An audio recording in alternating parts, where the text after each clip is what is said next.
Amén. Bueno, muy buenas tardes a todos. Me complace mucho estar aquí nuevamente con ustedes. Yo quisiera pedirles el favor de que se sentaran aquí cerca, que tengo, que tengo algo por mostrarles.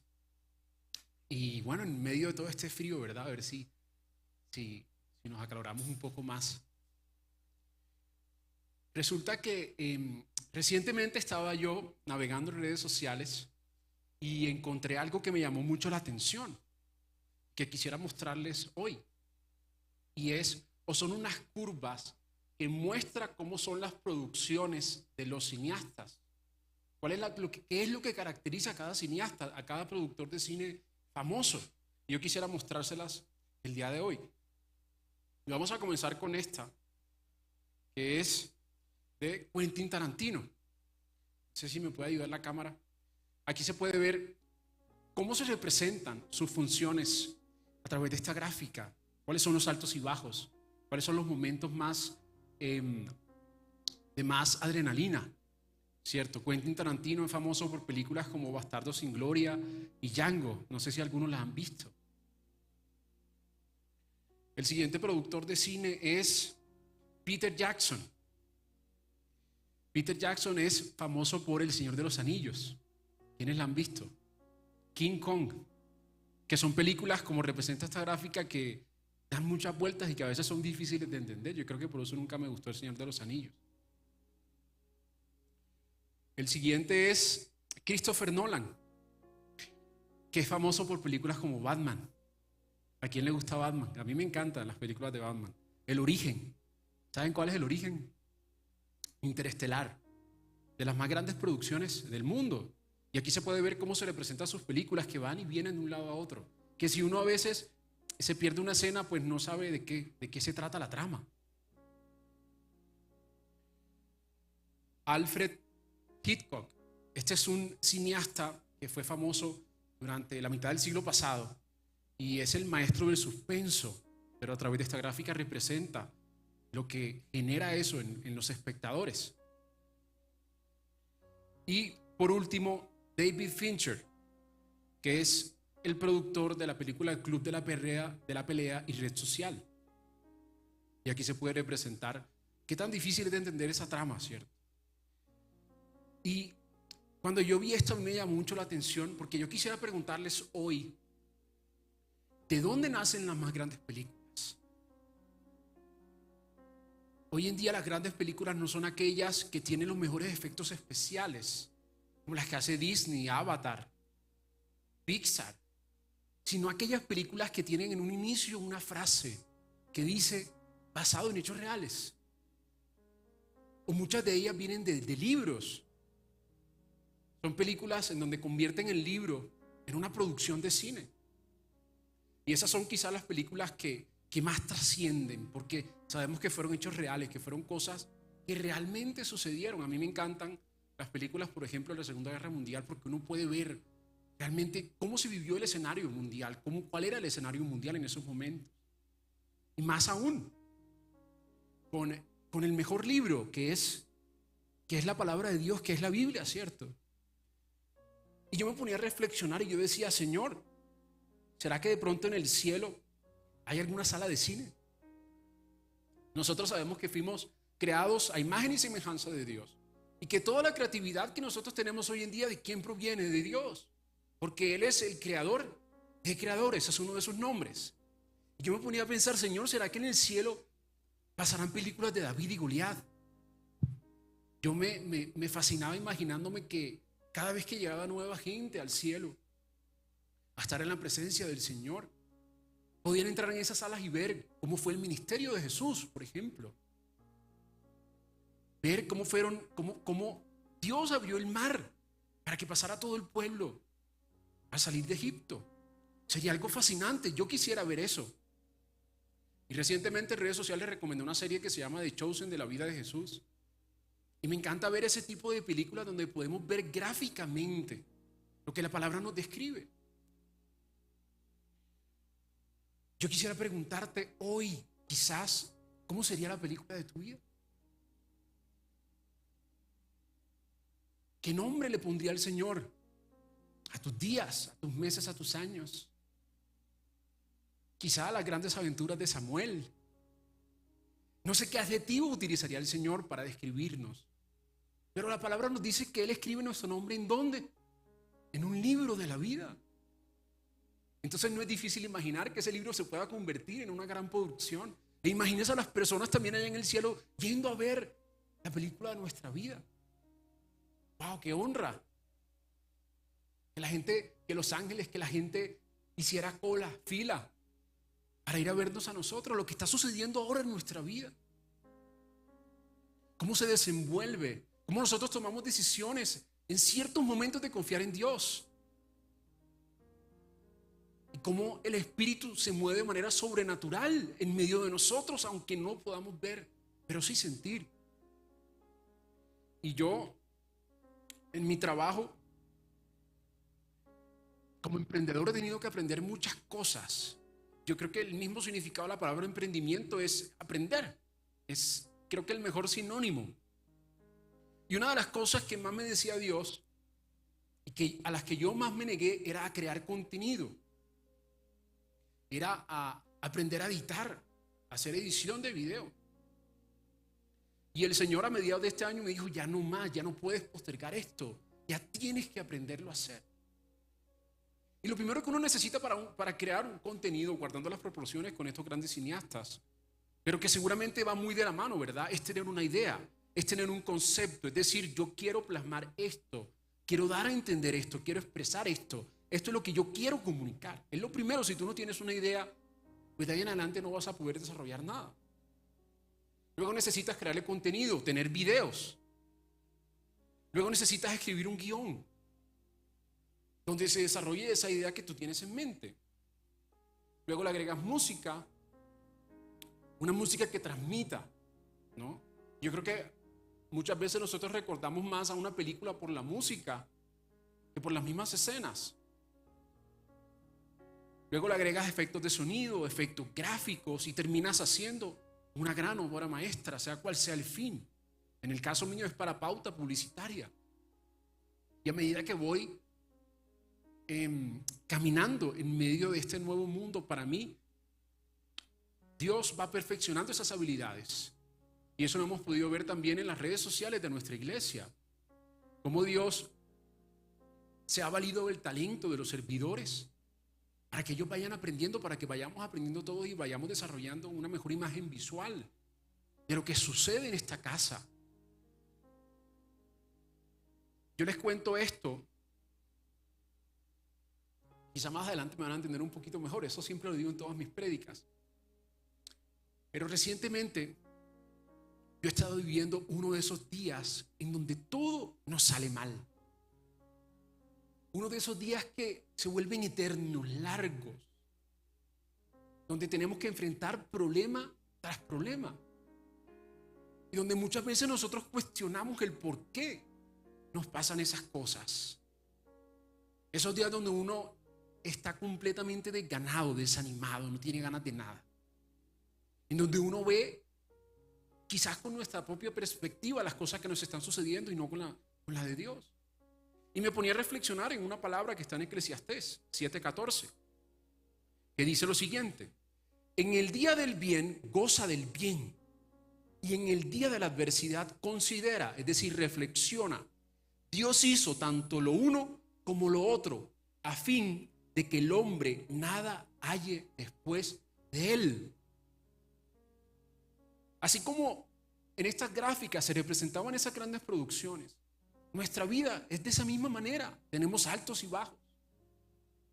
Hay días donde nos sentimos de una forma y al día siguiente puede que nos sintamos de otra. Hay días donde estamos en lo más profundo y hay días donde estamos en lo más alto.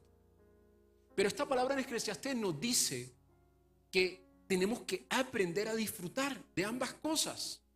En el trabajo muchas veces hay temporadas donde tenemos mucho trabajo y hay temporadas donde no tenemos casi trabajo. Y tenemos que dar el máximo cuando tengamos la mayor cantidad de trabajo y aprender a descansar cuando no lo tengamos. Sin entrar en preocupaciones vanas quizás, porque hay cosas que salen de nuestras manos. También dice Pablo en Efesios 5:15, aprovechando al máximo cada momento oportuno porque los días son malos. La vida es difícil, para el que tiene y para el que no tiene. La vida es difícil para todos. El mundo es cruel, como dicen por ahí. Pero no por eso nosotros podemos sumirnos entonces en la tristeza. Y yo estaba pasando uno de esos días donde entré en un estado de desesperación, porque sentía que eran mediodía y ya tenía que sortear muchos más problemas de lo que sorteo en mi diario vivir. Y recuerdo que una persona me dijo: tranquilo, que estás viviendo la parte más difícil del testimonio. Y eso quedó allí en mi cabeza y tiene toda la razón. Pero lo que nosotros tenemos que procurar como cristianos en esos momentos es salir lo más rápido posible de esas etapas. Porque el enemigo quiere que eso se convierta en una bola de nieve que cada día crece más. Y Proverbios 15:15 dice: para el afligido todos los días son malos, pero el que es feliz todos son de fiesta. Y esto es muy fácil de leer, pero más difícil de aplicar en nuestra vida. Porque si nos ponemos a pensar, realmente la vida cristiana es una cuestión de actitud, donde tenemos que tomar la decisión de confiar en Dios o dejarnos llevar por las circunstancias. Salmos 35 dice: si por la noche hay llanto, por la mañana habrá gritos de alegría. Y saben, yo en ese día, yo le daba gracias a Dios por Él haber hecho los días tan cortos, tan perfectos. Porque no habría ser humano que pudiese soportar más preocupaciones de las que tiene el propio día en sí mismo. Imagínense nosotros viviendo con las cargas días transcurridos. Nos lleva a el completo estancamiento, nos drena nuestras energías. Pero sabemos que luego de dormir, luego de que llegue la noche, va a haber una mañana nueva, donde el Señor va a renovar sus misericordias. Y como dice esta palabra, puede que por la noche nosotros lloremos, nos quebrantemos en presencia del Señor. Pero sabemos que el día siguiente nuevas fuerzas tendremos para afrontar todas las circunstancias. Y este salmo más adelante, en el versículo 11, Salmo 30, dice: conviertes mi lamento en danza. Me quitaste la ropa de luto y me vestiste de fiesta, para que cante y te glorifique y no me quede callado. Señor mi Dios, siempre te daré gracias. Y eso es lo que hace el Señor en nuestra vida. Ayer justo estaba donde una persona que está pasando por un proceso de separación. Una persona joven.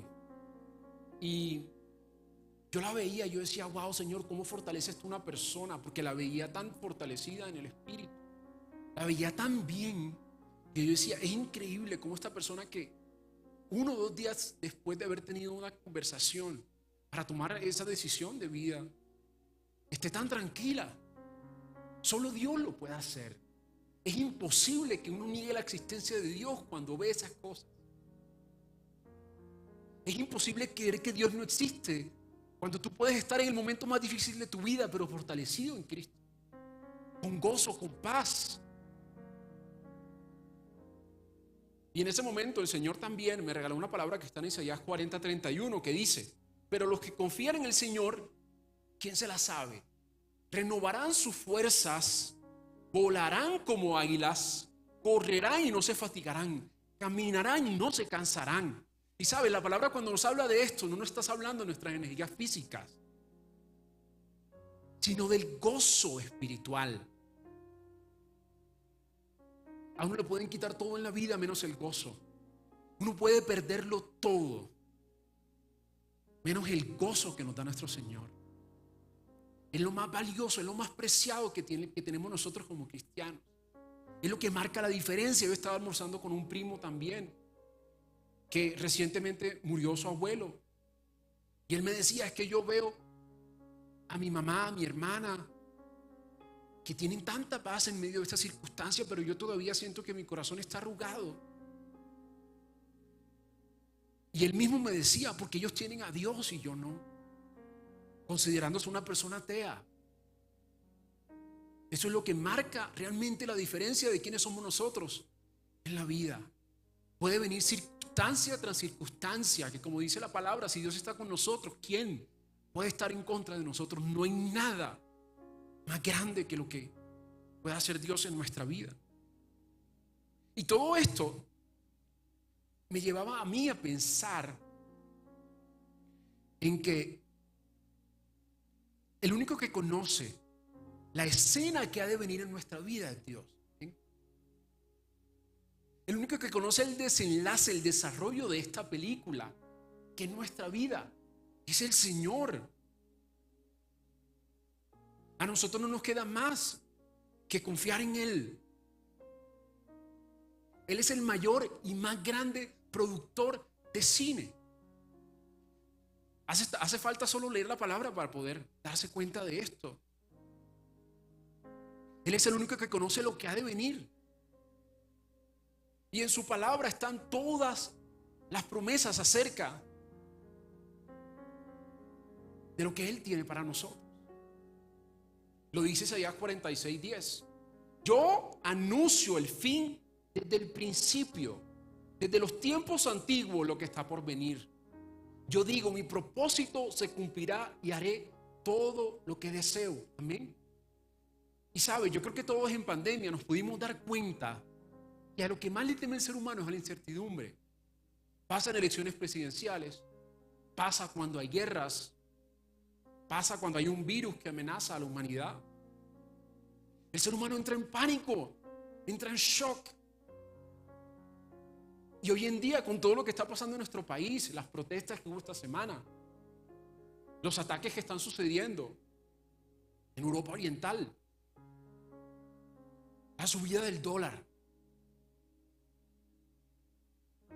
es fácil entrar en desesperación. Toda la generación, toda nuestra generación está expuesta a esto, al no saber lo que ha de venir. Y nos podríamos dejar llevar por el mundo y preocuparnos todos los días por esas circunstancias. Pero lo que dice el Señor en su palabra es que, como Él es el único que conoce el futuro, como lo dice Isaías, nosotros sabemos que sus planes siempre serán de bien y no de mal. Como lo dice Jeremías 29:11, yo sé los planes que tengo para ustedes. Son planes para lo bueno y no para lo malo, para darles un futuro y sobre todo una esperanza, que es lo que ha perdido esta generación. Cuando perdemos la esperanza, perdemos el sentido a la vida. Y el enemigo nos quiere llevar a la muerte. Recientemente también alguien me contó que de la Universidad Javeriana se lanzó un joven que tomó la decisión de quitarse la vida. Eso no sale en las noticias. Pero yo cada vez que escucho ese tipo de cosas me duele algo en el corazón. Porque muchas veces cedemos terreno nosotros al enemigo para que se robe esas vidas. Porque han perdido la esperanza. Desde tan temprana edad no le encontraron un sentido a la vida. Y el mundo cada vez más nos lleva más a la frustración. Por las cosas materiales, por las apariencias, por la fama. Tantas cosas vanas. También lo dice Romanos 12:2. No se amolden al mundo actual, sino sean transformados mediante la renovación de su mente. Así podrán comprobar cuál es la voluntad buena, agradable y perfecta. Y yo quiero que quede claro que yo no he venido aquí a darte una palabra de motivación, a decirte todo va a estar bien. Porque el mismo Cristo nos los advirtió y nos dijo que en el mundo iba a haber aflicción, pero que Él había vencido al mundo. Y en esta semana estaba leyendo una palabra de Dios que ocurría en la época de los reyes. Y muy relacionado con las gráficas que les mostré, encontré una gráfica también.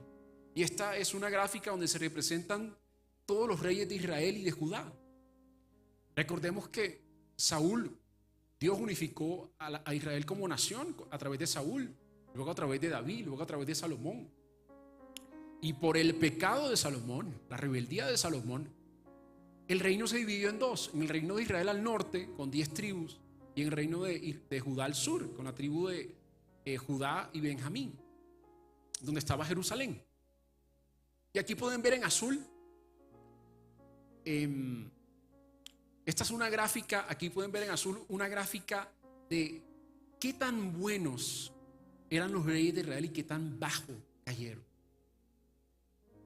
Israel tuvo en total, Judá tuvo en total, perdieron 18 reyes por un periodo de 350 años. Y el reino de Israel tuvo un total de 19 reyes por un periodo de 208 años. Y aquí se puede ver cómo era cada uno de esos reyes. Se puede ver cómo Israel cayó en desgracia, cómo el reino de Israel cayó en desgracia y fue conquistado por los asirios. Y luego el reino de Judá, unos 140 años después, con el último rey Sedequías. Y hubo uno que me llamaba mucho la atención, que se llama Josías. Es, en la gráfica azul, el rey más alto y más lejano. No sé si lo pueden ver aquí. Y está tan solo un poquito por debajo de David, quien es el máximo exponente del Antiguo Testamento. Y yo quisiera que fuésemos a leer esa historia. ¿Qué fue lo que hizo a Josías, ese gran hombre? Segunda de Reyes 22 dice: Josías hizo lo que agrada al Señor, pues en todo siguió el buen ejemplo de su antepasado David. No se desvió de él en el más mínimo detalle. Y nos dice la palabra que Josías tenía a alguien a quien imitar, porque si hubiese sido por su padre o por su abuelo, habría caído en desgracia, como ellos también lo hicieron. Y nos dice la palabra que David tenía a quien imitar, como nosotros también tenemos a quien imitar hoy en día, que es Cristo nuestro Señor. Y dice la palabra que un día Josías se puso a remodelar el templo de Salomón. Y dice la palabra que mandó a uno de sus ayudantes a que recogiera el dinero del pueblo que el pueblo ha llevado al templo, para entregárselo a las personas que estaban remodelándolo. Y a él le llegaron con una noticia increíble. Versículo 8. Le llega el cronista Safán y le dice: he encontrado el libro de la ley en el templo del Señor. Y resulta que en ese momento de la historia, como decía Samuel en la oración, que el Espíritu Santo es tan perfecto, ellos no tenían este libro porque se estaban aún escribiendo. Y en ese momento el libro que ellos tenían, que era el libro de Moisés, estaba perdido. Josías era un rey que gobernaba sin la ley, que gobernaba sin la sabiduría de Dios, sin los mandatos de Dios. Y Josías representa lo que era nuestra vida antes, ¿verdad? Cuando no conocíamos la palabra del Señor. Y dice la palabra que cuando este rey recibe ese libro y comienza a leerlo, versículo 11, se rasgó las vestiduras. Y rasgarse las vestiduras representa humillarnos delante de la presencia de Dios. Cuando este rey tuvo conocimiento de la palabra de Dios, fue consciente de todo lo malo que había hecho en su vida, de todo lo malo que había hecho sus padres, y lo reconoció inmediatamente. En el versículo 13 dice: vayan a consultar al Señor por mí, por el pueblo y por todo Judá con respecto a lo que dice este libro que se ha encontrado. Sin duda que la gran ira del Señor arde contra nosotros, porque nuestros antepasados no obedecieron lo que dice este libro, ni actuaron según lo que está escrito para nosotros. Cuando yo leía esto,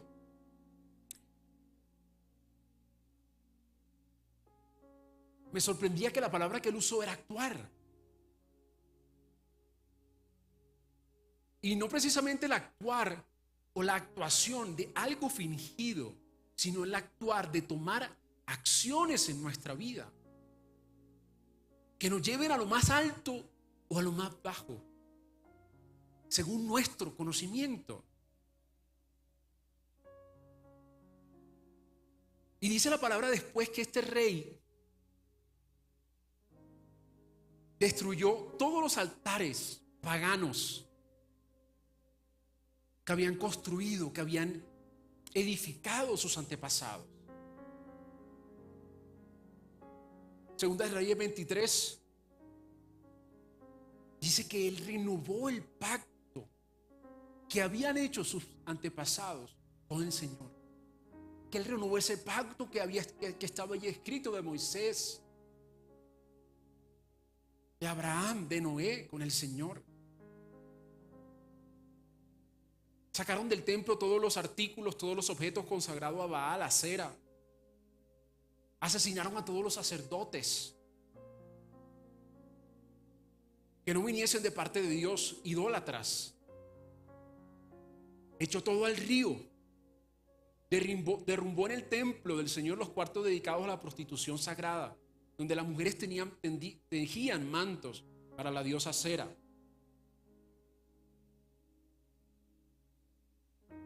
Este hombre sacó absolutamente todo lo que iba en contra del Señor en su vida. Y por eso el Señor lo tomó con el más alto estigma. La palabra lo resalta como un hombre casi a la altura de David.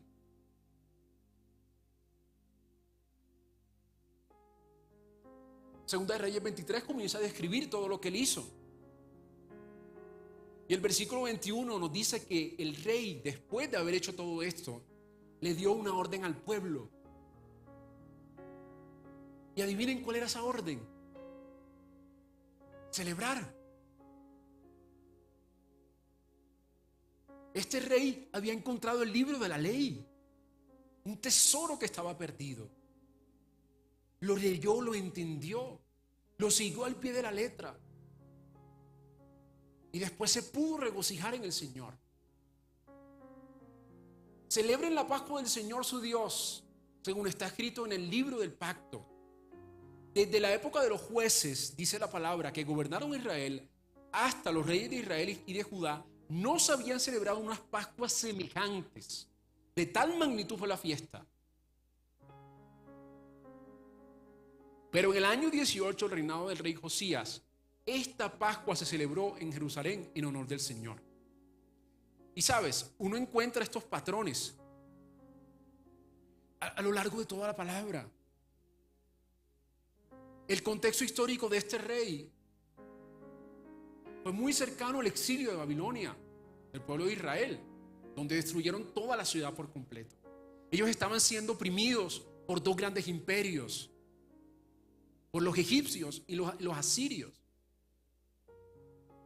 Y sabes, muchos de estos reyes, del padre y el abuelo de este rey, pagaban tributos a Egipto para que los protegieran, cuando Dios dice en la palabra en Deuteronomio que era su protector. Y está muy relacionado con lo que pasa hoy en nuestro país. Yo recuerdo que hace varios años, cuando había una crisis con Venezuela, nuestra seguridad era Estados Unidos, nuestra seguridad era Egipto. Pasa con nuestro presidente también. Toda esta situación ha generado un pánico en donde nosotros muchas veces no ponemos nuestra confianza en el Señor. Y en la palabra tú vas a encontrar este patrón una y otra vez. Hay una crisis, hay una lucha y hay una victoria. Pero la palabra que a mí me dio el Señor para esta tarde no era lucha o prueba precisamente, sino que hay un guión que ha estado escrito. Y yo quiero decirles hoy que hay un versículo para absolutamente todo, para toda crisis, Como dice la palabra en Cristo, como dice la palabra, como dijo Pablo en alguna de sus cartas, no hay nada que Cristo no haya pasado que nos pueda dar a nosotros la fortaleza. Y por eso tenemos que sujetarnos a este guión que es la palabra de Dios. Cuando se producen estas grandes escenas de cine, los actores tienen que llevar el guión aprendido. A ellos no se lo va diciendo el productor sobre la marcha. El productor sabe lo que ha de venir, pero el actor tiene que recitar el guión. Siempre habrá una crisis, siempre habrá un guión, siempre habrá una palabra y siempre después habrá una victoria, no importa la circunstancia que sea.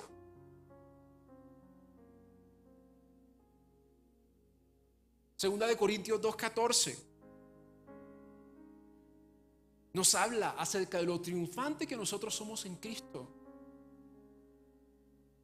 Y dice el versículo, Isaías 61, voy a leer primero. Dice: el Espíritu de Jehová, el Señor está sobre mí, porque me ha ungido, me ha enviado a predicar buenas nuevas a los abatidos, a vendar a los quebrantados de corazón, a publicar libertad a los cautivos y a los presos apertura de la cárcel, a proclamar el año de la buena voluntad de Jehová y el día de la venganza del Dios nuestro, a consolar a todos los enlutados, a ordenar que los afligidos de Sión se les dé gloria en lugar de cenizas. Y esta es una profecía del Señor que luego él lee.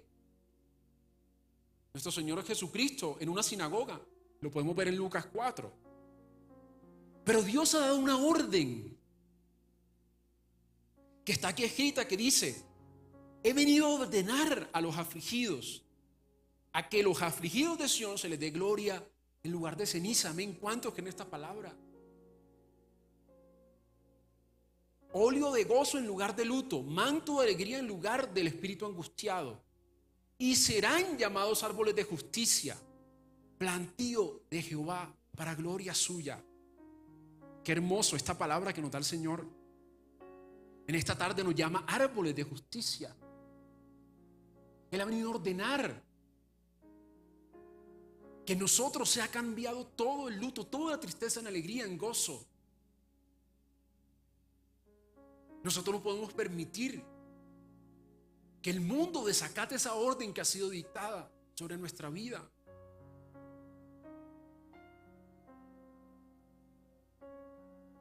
Y ahora sí, segunda de Corintios dice: así que gracias a Dios, quien nos ha hecho sus cautivos y siempre nos lleva en triunfo en el desfile victorioso de Cristo, ahora nos usa para difundir el conocimiento de Cristo por todas partes como un fragante perfume. Y nosotros muchas veces ponemos en duda, muchas veces perdemos la fe en esos días de adversidad. Muchas veces nosotros creemos que Dios no sabe lo que está haciendo, que Dios no tiene el control. Muchas veces nos deprimimos, nos desanimamos, nos estancamos, porque desconocemos el guión, porque no lo hemos puesto en práctica. Y lo que hay en medio de una crisis y de una victoria es el poner por obra, el profetizar, el declarar lo que está aquí escrito. No importa la circunstancia que sea. Yo te invito a ti en esta tarde a que tú te sujetes a este guión. A que si tú sientes que estás viviendo una crisis que es más grande, que tú busques un versículo, busques una palabra, busques una promesa a que aferrarte. Hoy en día es tan fácil buscar en Google qué dice la Biblia acerca de cualquier tema. Hoy en día tenemos más de 10 traducciones en nuestro idioma. Teníamos infinidades de Biblias de estudio. Si quizá hay algo que no entendemos, yo le doy tantas gracias al Señor por todo lo que Él nos dejó aquí escrito. por esa relación personal que tiene con nosotros.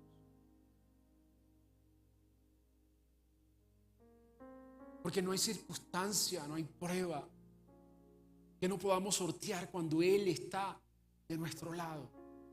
Él es el mejor y mayor productor de las mejores y más grandes escenas de nuestra vida. Él nos ha dicho que ya nos ha dado la victoria. Él ya nos dejó aquí escrito todo lo que va a acontecer. Nadie puede decir que no sabía que la vida era tan dura, que no sabía que la vida era tan difícil. Porque el mismo Cristo descendió, se hizo carne y se hizo hombre para advertírnoslo. Pero no importa lo que esté pasando en nuestro alrededor, no importa lo que acontezca en nuestro entorno, no importa si el dólar llega a 10,000 pesos, nunca nos faltará nada, como dice Mateo 6. Porque nuestro proveedor no es la economía. Nuestro proveedor es un Dios grande y misericordioso. Él es quien realmente tiene el control de nuestra vida. Pero en nuestras manos está, así como estuvo en los reyes de Israel, en la gráfica que les mostré. Si queremos que nuestra vida vaya en decadencia o ascienda. Y sabes, toda circunstancia en la vida es pasajera, toda circunstancia en la vida va a pasar. No hay ninguna que vaya a permanecer para la eternidad. La vida es dura para el que cree y para el que no cree en Dios. Pero la promesa que nosotros recibimos en Cristo es que iremos de victoria en victoria. Es que así como José, cuando se creía que ya no tenía redención, porque la Biblia nos dice que José, la única garantía que tenía en la vida, ¿cuál era? La presencia de Dios. Cuando tú comienzas a leer el libro de José, la historia de José, desde sus inicios, es una persona que comienza a vivir de desgracia en desgracia. Y lo único que se garantiza es la presencia. Era lo único que José tenía. No tenía ninguna otra garantía. En ningún momento la palabra da esperanza de que a José le iba a acontecer algo bueno. Nunca.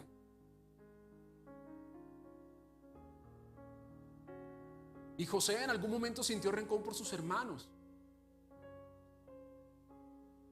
Pero la manera como la palabra nos expresa lo que había en su corazón era a través del nombre de sus hijos. Porque Dios me ha hecho olvidar los problemas. Porque Dios borró mi pasado. Porque Dios me redimió. Y cada vez que José llamaba a sus hijos, lo declaraba con su boca.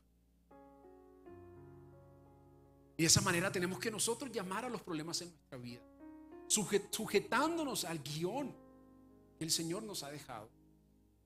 Por eso yo quisiera invitarte a que te pusieras en pie para terminar este momento en presencia del Señor. Y como dice su palabra en el Salmo 100, hoy siento de parte de Dios que le agradezcamos por todas nuestras aflicciones. Que tú le digas: Señor, yo te doy gracias por lo peor que me ha pasado en la vida. Yo te doy gracias por eso que me ha entristecido tanto, que me ha afligido tanto. Porque hoy quiero demostrarte una vez más que yo confío es en ti. Que yo confío es en lo que tú harás. Porque si José no tenía garantía en aquel momento de cómo iba a ser el desarrollo, de cómo se iba a desencadenar su vida, nosotros hoy la tenemos en su palabra, en su Santo Espíritu. Toda esa victoria comenzó con un solo sacrificio en la cruz. Por eso hoy te damos gracias, Señor, por ese sacrificio de Cristo en la cruz. Porque a través de Él tú nos diste la victoria de todas aquellas circunstancias adversas. Por eso hoy te agradecemos, Señor, por todas las crisis. Porque hasta la misma tristeza lo dice la palabra, nos lleva al arrepentimiento. Porque aunque el enemigo haya querido meter el dedo en la llaga, haya querido oprimirnos, Dios todo lo usa para bien. Todo lo que ha pasado en nuestra vida ha sido aprovechado por Dios para acercarnos más a su presencia, para llevarnos más cerca de sus pies. Y como dice la palabra en 2 Corintios 14,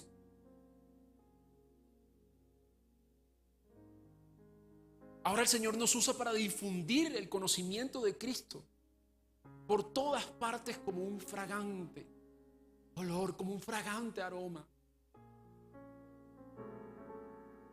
Y cuando leemos esta palabra es imposible olvidar lo que está escrito en los evangelios acerca de una mujer llamada María, que derramó un valioso perfume en pies de Cristo. Y en ese momento María hacía ese acto como símbolo de humillación delante del Señor Jesús, reconociendo quién es Él. Y en ese instante María fue perdonada de todos sus pecados. Pero ese aroma, esa fragancia, Cristo se la llevó a la cruz. Y hoy en día nosotros seguimos percibiéndolo a través del conocimiento, a través de la palabra de Dios.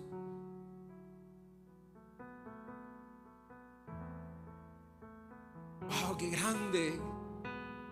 grande significado tiene la cruz para nosotros! Porque ¿quiénes somos nosotros, como decía David, para que fijes tu mirada en mí? ¿Quién soy, Señor, para que fijes tu mirada en mí? Un simple mortal de quien tú tuviste misericordia. Por eso hoy venimos a ti, Señor, con un corazón agradecido, a decirte gracias. Yo te doy gracias por la enfermedad. Yo te doy gracias por las deudas. Yo te doy gracias, Señor, hasta por no conocer lo que ha de venir, lo que sucederá mañana, porque será una nueva oportunidad para decirte: yo sigo confiando en ti. No importa lo que pase, yo tomo la decisión de confiar en ti, porque cada día es una oportunidad para reconocer quién eres tú en mi vida. Y hoy estamos delante de ti para renovar ese pacto, así como lo hizo el rey Josías, para entregarte nuestra vida una vez más, para decirte, aunque no entienda esta escena de mi vida, Señor, yo me sujeto a ese guión, porque yo sé que tú vas a obrar.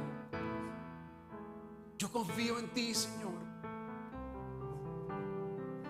Yo confío en lo que tú harás, porque sé que después del llanto vendrá la alegría, porque sé que después vendrán los días de fiesta, porque sé que después, como lo celebró el rey, la Pascua en aquel momento, tú me darás un gozo que antes no conocía, un gozo que antes no había percibido. Hoy te decimos, Señor, con un corazón quebrantado, que confiamos en ti. Que no importa, Señor, lo que transmitan las noticias, tú eres mi proveedor. Por eso cántale, levanta tu voz hoy, dile: Señor, yo creo en ti. Y en lo que harás en mí, yo creo en ti, Jesús. Y en lo que harás en mí,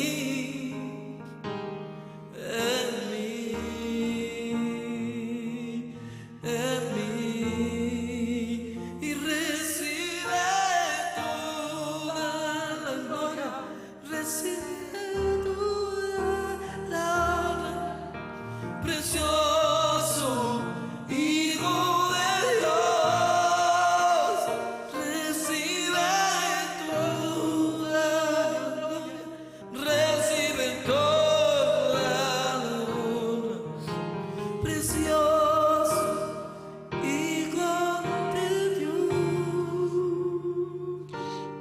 puedes decirle hoy al Señor: Señor, de algo yo estoy seguro hoy, y es que tú te vas a llevar la gloria de esta circunstancia.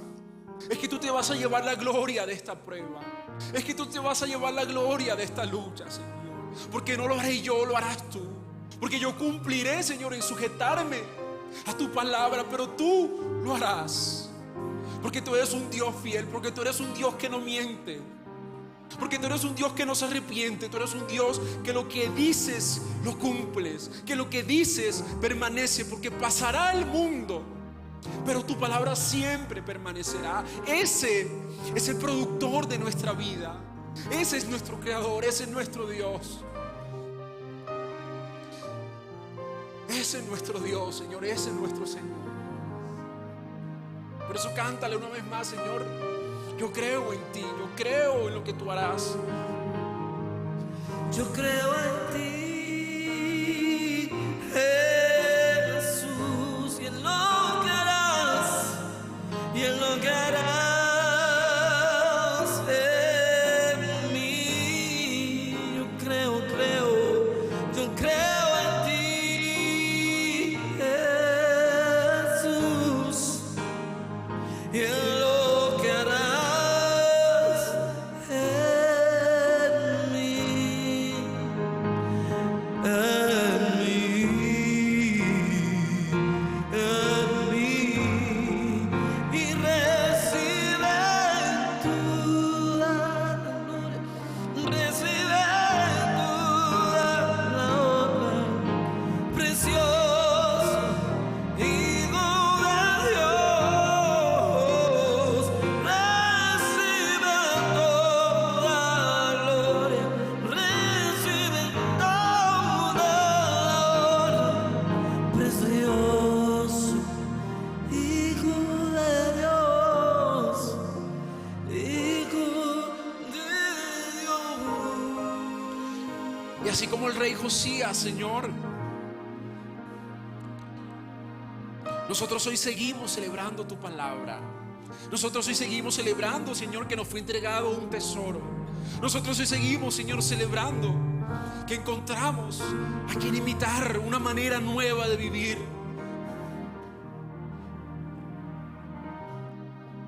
Porque hoy reconocemos, Señor, que en nuestras manos está la potestad de declarar vida o muerte sobre nuestras vidas, sobre nuestras circunstancias. Hoy reconocemos, Señor, que en nuestras manos están las acciones que hemos de tomar para obtener esa victoria en Cristo, triunfantes en Cristo, como dice tu palabra. Por eso hoy lo declaramos en tu poderoso nombre, en el nombre de Cristo.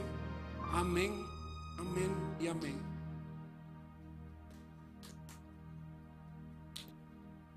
Yo quisiera orar ahora por los diezmos, las ofrendas y las siembras de todas aquellas personas que sientan en su corazón de sembrar en esta tierra fértil.